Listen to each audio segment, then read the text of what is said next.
Assalamualaikum warahmatullahi wabarakatuh. Saya Serlina Julianza dengan NIM 16070378. Saya akan memperlihatkan komoditas pertanian di kampung saya, yaitu komoditas pertanian padi.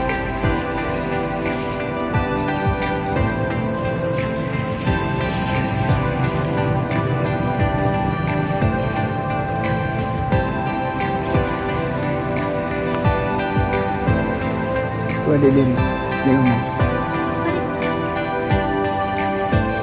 Kampung atau Desa Simpang 4 terletak di Kecamatan Kut Utara, Kabupaten Aceh Selatan, Provinsi Aceh. Kode wilayah Kemendagri untuk desa ini adalah 11.01.02.2007 dengan luas wilayah 6,979 km² dan jumlah penduduk 1.174 jiwa. Kampung ini berada di Jalan Lintas Tapak Tuan Subulu Salam yang merupakan jalan utama lintas Sumatera. Kampung ini identik dengan Tugu yang mempunyai 4 simpangan, yakni sebelah utara menuju Menggamat, sebelah selatan menuju Kuala Bau, sebelah barat menuju Banda Aceh, dan sebelah timur menuju Subulu Salam atau Medan. Masyarakat lokal kampung ini merupakan kelompok ekonomi kelas menengah. Sebagian dari jumlah masyarakat yang tinggal di kampung ini adalah pendatang yang berprofesi sebagai wira swasta atau sebagai pedagang. Dan sebagian lainnya berprofesi sebagai petani dengan komoditas pilihan yaitu padi. Selama bertahun-tahun masyarakat sudah bertani padi. Hal ini juga ditunjang dengan lahan yang masih sangat luas. Lahan di sekitar kampung sangat cocok untuk dijadikan lahan bertani padi karena kondisi lahan yang berair gembur. Karena memang dulunya wilayah kampung ini merupakan bagian dari daerah aliran sungai. Seiring waktu berjalan, sungai mengalami penyurutan dan terbentuklah pemukiman yang sekarang ditinggali oleh masyarakat. Menanam padi di kampung ini masih mengikuti masa perkiraan bulan.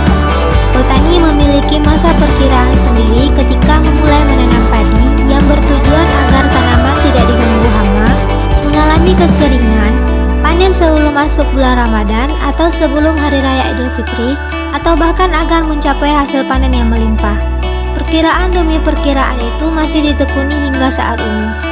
Ada semacam acara syukuran atau lebih dikenal dengan sebutan kenduri sawah yang dilakukan sebelum memulai pemanenan.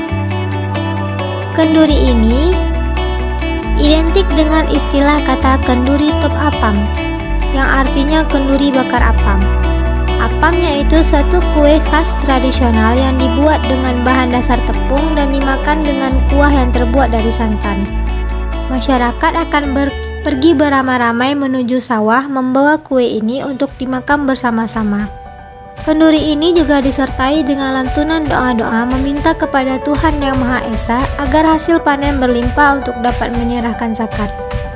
Hal ini sudah menjadi impian para petani setiap kenduri. Sebagian besar petani kampung ini sangat gemar menanam padi jenis Segepai, Sitandun, dan Malaysia. Bibit dari jenis padi ini tergolong murah, yakni kisaran harga 10.000 sampai 15.000 per kilogram. Masing-masing jenis memiliki ciri yang berbeda. Jenis Segepai memiliki aroma pandan yang harum. Bahkan saat masih tumbuh di sawah pun, wangi dari padi ini dapat tercium dari jalan pembatas antara sawah dengan rumah warga.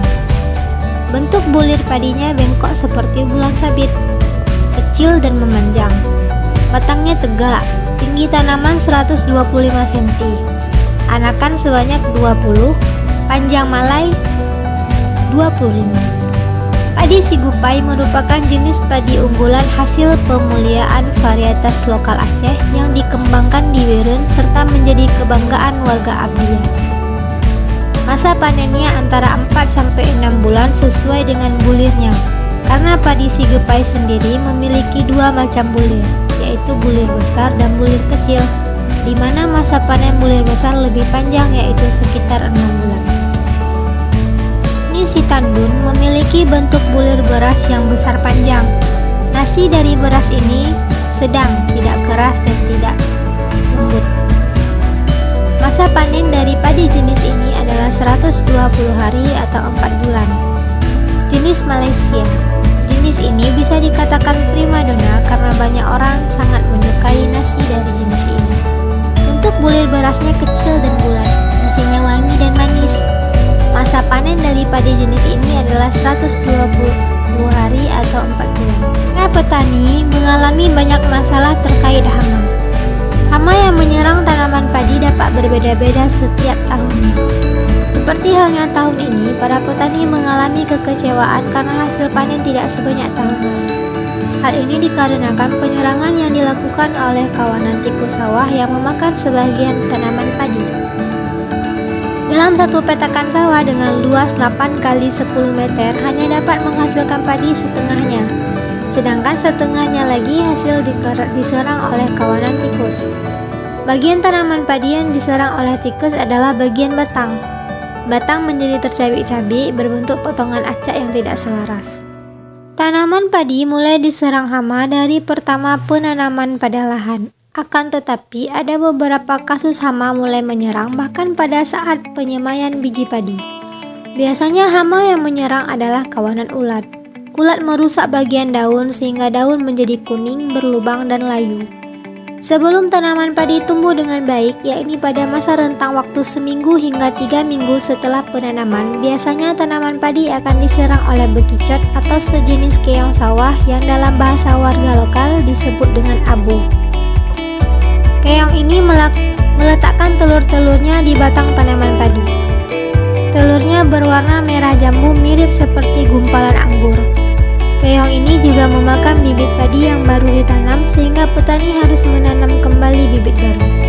Padi yang sudah mulai dewasa pun harus terus diawasi setiap hari. Tumbuhnya gulma di sekitar tanaman padi juga harus dibersihkan dengan dicabut. Gulma dapat menghambat pertumbuhan tanaman padi. Jika tidak dicabut, gulma akan tumbuh subur dengan menyerap semua zat makanan yang terdapat di dalam lahan setelah diberikan. Sedangkan padi akan mengecil dan menguning kemudian mati karena tidak mampu makan. Gulma tumbuh dengan cepat tanpa disadari, bahkan terkadang gulma dapat mengalahkan tinggi dari tanaman padi itu sendiri. Selain gulma, saat tanaman padi mulai berbiji, biji padi mulai dikerumuni kawanan burung yang terdiri dari spesies merpati dan burung pipit.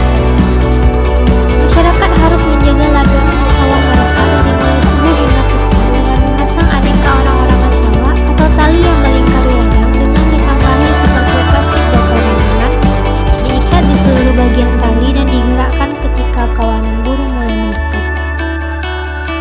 Cuaca panas juga menjadi kendala para petani padi.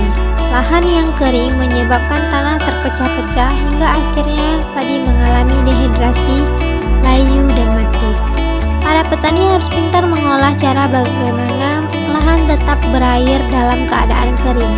Tidak sedikit petani yang memesan mobil tangki untuk mengambil air di sungai.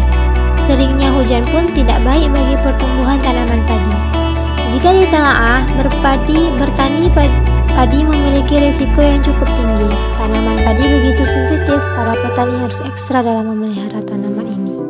Petani kampung biasanya mengatasi masalah hama dengan menanam padi secara serentak, menjaga pengairan agar lahan tidak kering, membentuk kelompok-kelompok untuk menangkap tikus secara bergantian.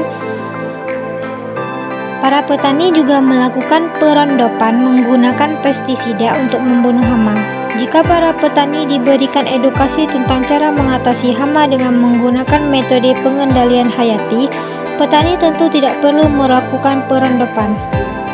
Pengendalian hayati pada hama dapat dilakukan dengan melepaskan musuh hayati dari hama seperti melepaskan beberapa jenis ular yang tidak beracun, berbisa, dan berbahaya untuk memangsa tikus sawah. Musuh alami hama harus dilatih dan diawasi agar bekerja dengan baik. Tentunya hal ini membutuhkan waktu yang lama agar musuh alami hama benar-benar sudah siap untuk dilepaskan. Demikian paparan dari saya. Semoga video ini bermanfaat untuk kita semua. Assalamualaikum warahmatullahi wabarakatuh.